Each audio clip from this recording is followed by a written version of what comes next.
I think a lot will depend, Shabazz, also on whether the leadership stays back for tomorrow's round. Even though the experts might be doing the actual negotiating, but the leaders have to be around if something has to come out and something has to be announced. So I think we should be looking out for that, and especially whether Vice President Vance will still be around. So those are big indicators. Yeah, you are right. The presence of the head of delegates from both sides is very crucial and very important. That will send the signal of the seriousness and the advancement in talks. So that is the first thing. And on the point of the tweet that we were just referring to, that despite some differences, so that is the stated position of Iran through its media so far. So they are mentioning this thing, that there are certain differences, but they are still negotiating and they are still making some progress.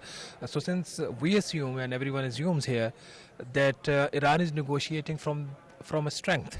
So they don't want to lose their strength. They are saying, yes, we are the tough negotiators, which they are. They have proven that. They don't want to rush it. They don't want to rush it, and they have a history of that.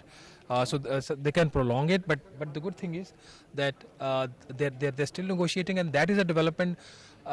We have not seen the scenes where any of the parties walking out, and that is the major takeaway so far. The first takeaway was the breakthrough, the face-to-face meeting, and the second one that they were engaged in talks for about 14 hours.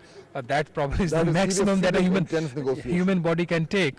So Kamran, that's the latest that we have. We've seen the tweet that it's going to continue. The talks are going to continue, and they're closing it for now. How are you looking at it?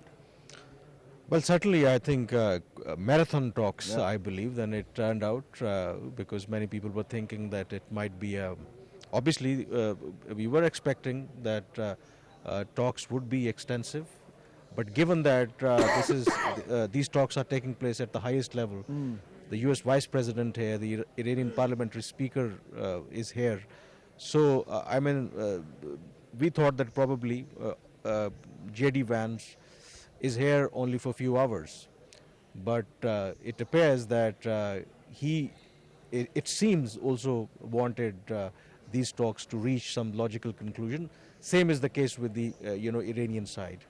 But importantly, I think when you talk about the flow of the information, of course, here the Iranian side was more forthcoming. Obviously, they were catering to their domestic audience as well, consistently, giving information. So we also have to understand and need to see what other side will say, because information from the other side is coming very slow, except White House officials confirmed yes that there was a direct meeting between the Iranian and the US delegation. Other than that, there was not much information coming from, of course, Pakistan as a mediator adopted a very careful stance, except Prime Minister's statements that after meeting with both the delegations, and that was a very normal thing. Other than that, regarding the contents of the talks, the format, the issues, the differences, the Pakistani side is not saying anything at all. So let's wait when the full picture emerge that what is the main issue. But the key thing is, obviously, as a journalist, when you look at the Iranian government statement, it's a very brief, but it's very telling.